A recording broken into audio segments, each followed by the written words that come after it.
Are you thinking of insulating your ceiling? Hi, I'm Maurice Baynett, I'm Technical Director at EcoMaster, and today we're going to talk about how to go about insulating your ceiling. Now before we start, we're going to need to get some equipment ready. First off, of course, we're most likely going to need a ladder in order to get up into the attic space. Now it's a great idea to have a commercial or industrial grade ladder because they're much sturdier than a regular domestic grade ladder. So if you don't have a ladder yet, think about getting a commercial or industrial grade ladder for that purpose. The next thing is you're going to need some equipment. So it's a great idea to have some gloves because while this material is lovely polyester material, you don't really need any gloves for handling that, but in a roof you've got joists and rafters and all kinds of other things that you may get splinters from, and they may be clean or they may be quite dirty, so it's a good idea to wear gloves for that reason. Also, you're going to need to be able to see what you're doing, so a headlamp is a really great idea because it just lights up exactly where you're working. Now again, you don't really need a mask to handle this material, but lots of roofs are really dusty places, and so it's a great idea to have a mask to protect yourself from that level of dust. Finally, you may want some safety glasses. Now a great thing about this material is that it can be manoeuvred easily using a thing called a push stick. What's a push stick? Here's one here. It's just a stick with 2 or 3 nails sticking out of the end of it, and what it enables you to do is actually poke into the bat, turn it around a little like spaghetti, and the bat locks on the end of your push stick, and you can maneuver it wherever you like and then just unwind it and let it go. So that's one of the things that's really amazingly good about this material. Now another couple of words about safety before you start.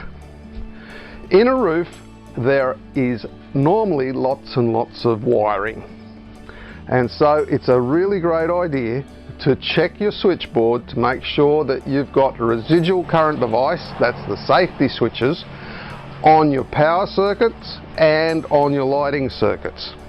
That way, if you happen to get in the roof and there's some home done electrics that are not very safe, well, at least you'll be safe.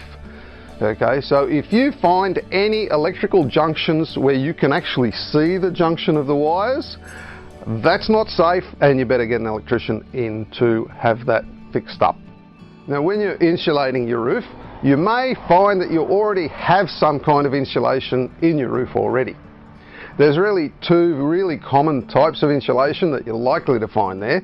One is some kind of loose fill, and the thing you'll find with loose fill is that it tends to over time dish like this between the ceiling joists, and also dish this way across the house itself, and it may actually fall out into the eaves if you have eaves.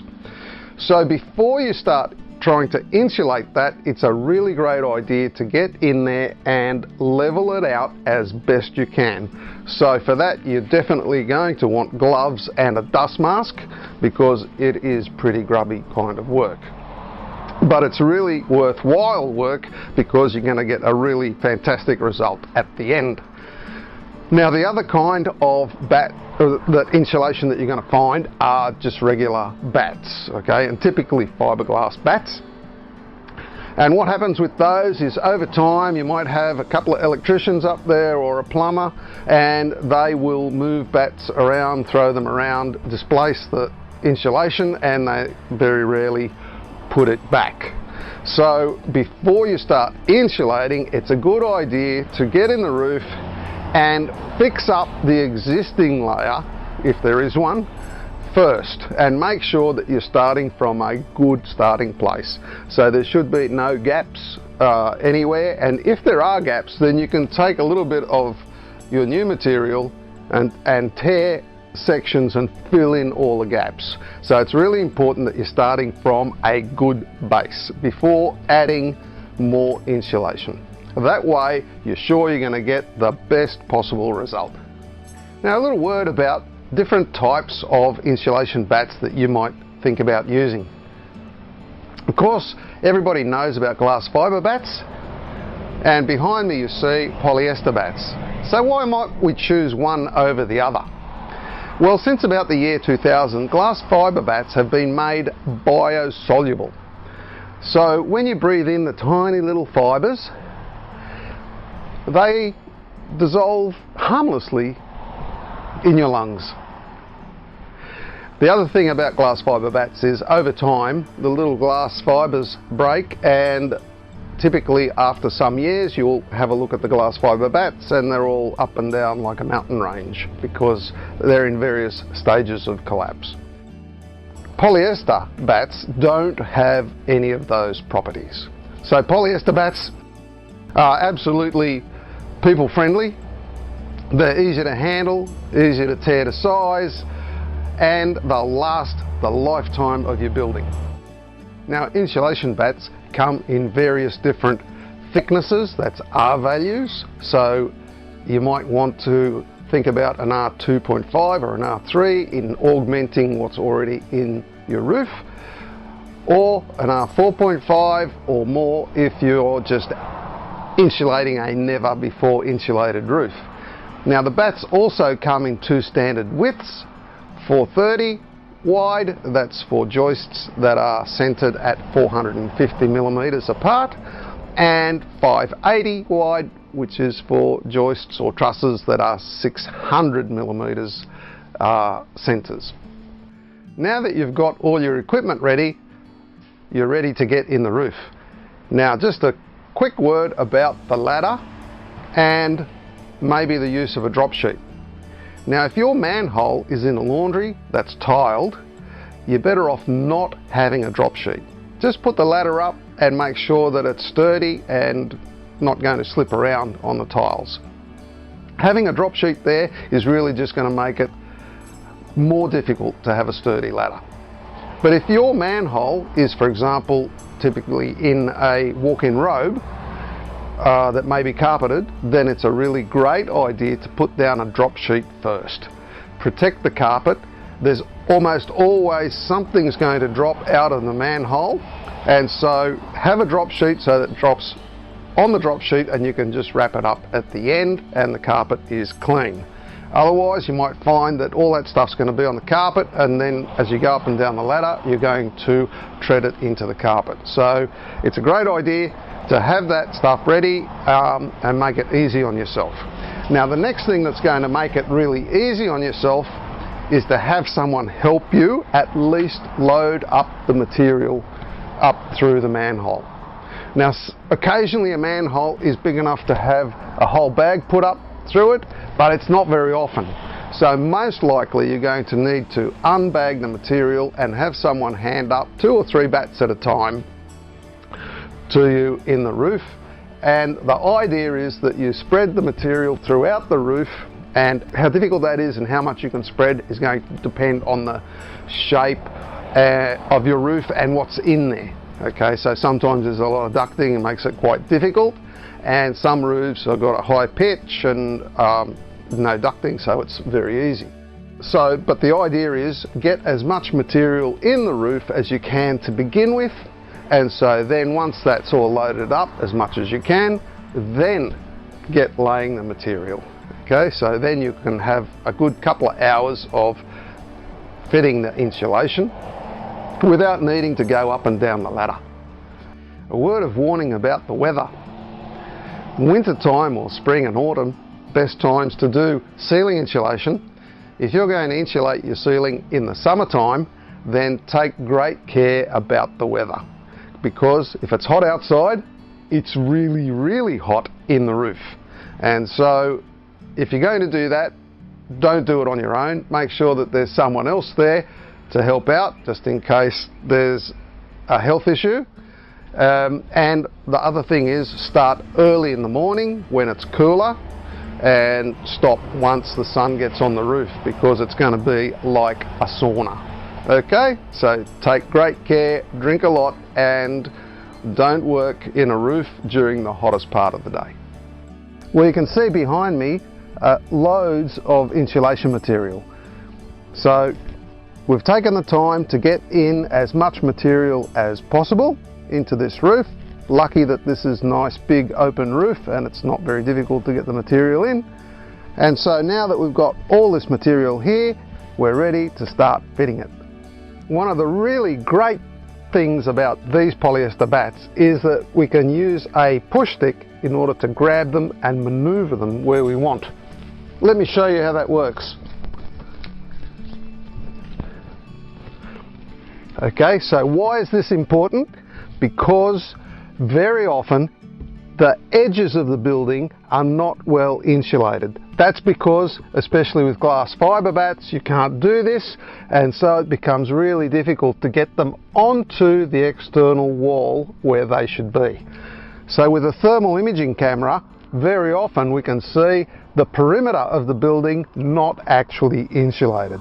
But with these bats and a push stick, you can manoeuvre this bat wherever you want very easily, and then just let it go.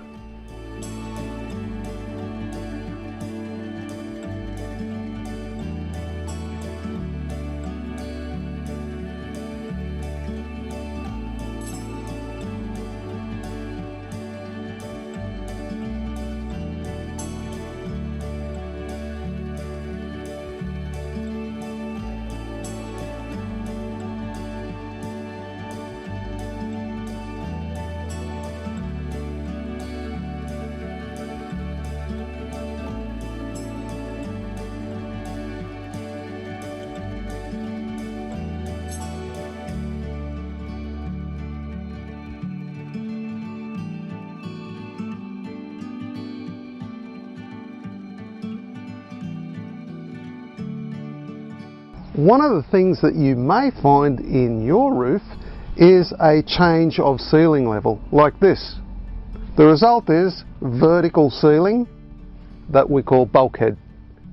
So it's very important to insulate that, just the same as you're insulating the ceiling itself, but don't try and friction fit anything, okay? So yes, the insulation may friction fit, but we really want packing strap stapled to the joists in order to hold the insulation securely so that it never falls out.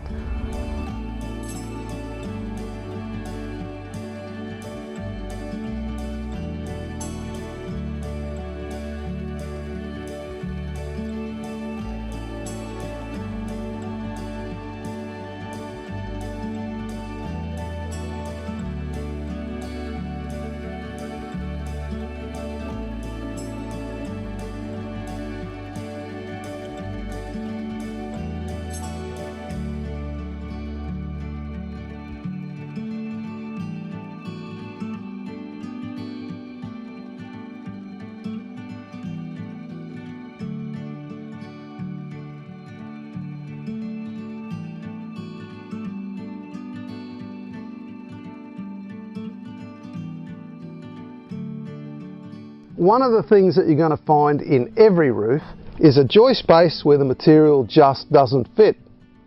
Now, one of the beauties of this material is that it's very simple to turn and tear. So turn it like that, measure where to tear it, a little bit more than the actual joist space, tear apart and squeeze in the sections just like that, one after the other.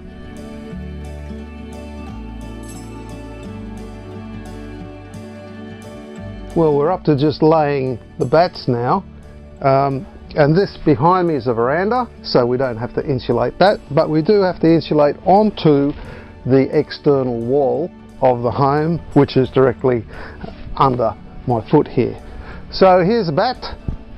We're going to put it in here in the joist space. It happens to fit beautifully, but we do have this timber here to deal with and a cable. So any loose cables do have to go on top of the bat Even if there's loose electrical cables, we lay them over the top. We never cover them up with the bat. And to get around this, we can simply split the bat. Another great property of these bats, very easy to split this way, and just pull it through. Get that cable on top, pull it through like that, and there we go, perfectly done.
And that's how you insulate a ceiling.